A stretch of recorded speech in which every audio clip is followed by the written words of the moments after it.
Hello guys, naglalakad na naman tayo pauwi para makatipid sa pamasahe. Wala pa tayo sa Kalahati, ano?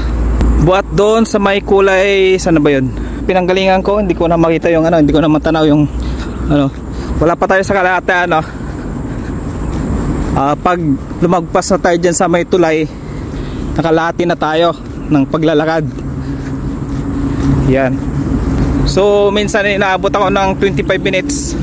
Pero pagka nagmamadali akong maglakad, umaabot ako ng 20 minutes. Pero ang hinit nun, pagod na rin ako.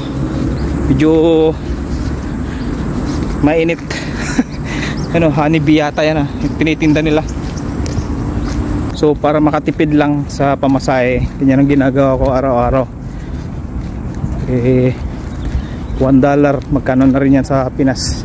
Pero kapag naglakad tayo, ganitong ginagawa ko, nagsasakripisyo ako araw-araw na maglakad para makatipid lang. Ganito ginagawa ko araw-araw para makatipid sa pamasahe. Sakripisyo tayo, maglakad. Yan, kung magbabas tayo, doon sa may tulay pa tayo dadaan. Yung mga sinasabi nila na galing ko daw ng trabaho, kailata na lang daw ako. Hindi nila nakita yung ginagawa ko araw-araw. Nakapagod din itong ginagawa ko. Siyempre kailangan din naman natin mag-relax. Pag galing ng trabaho, ang hirap din naman ng ginagawa natin. Akala nila upo-upo lang dun eh. Hindi naman araw-araw upo-upo. Isa natatambakan din tayo. Halos din nga wala nang time na mag break time. Tapos sasabihin pa nila na no, ang ganga ng trabaho, ganga ng ginagawa ko. Kala nila madali lang kitain yung pera.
Diliva Square.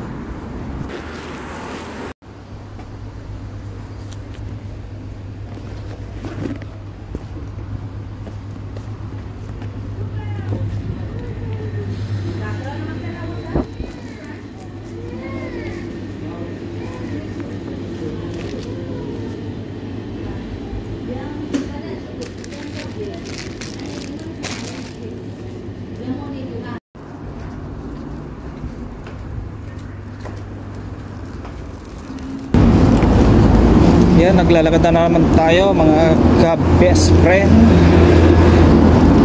Naglalakad na tayo papuntang sakay ng bus. Tapos naglalakad na naman tayo pag baba ng bus. So yan lang. Ito na lang. So dati guys, dyan tayo sa ano, ngayon nalipat tayo. Building na to. Dyan tayo.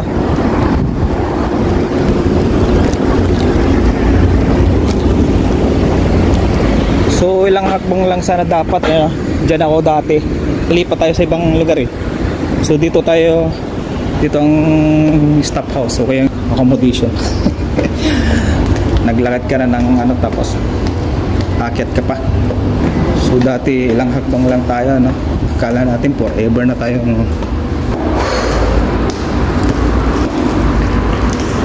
dito tayo. Yun. Ay, may pabila. Meron po konti-konti na. Ako kasi yan eh. Pabuka ulit yan. Pabukas na akong labar. So guys,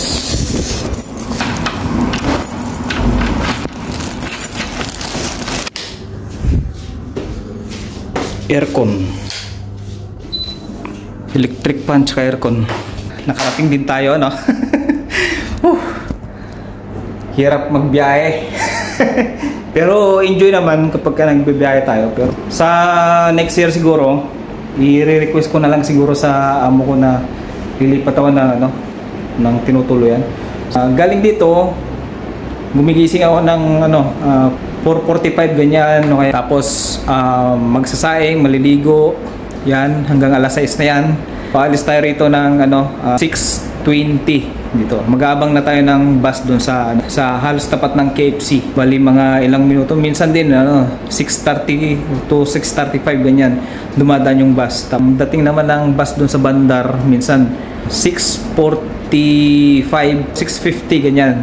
Tapos pagdating ng bandar, sakay tayo ulit ng bus na papuntang Batu Satu. 7 o'clock nandun na ako sa trabaho. So pagka umuwi naman, lalakad na tayong buhat doon sa pinanggalingan natin, doon sa trabaho hanggang doon sa bandar para makaminus naman tayo ng $1 sa isang araw.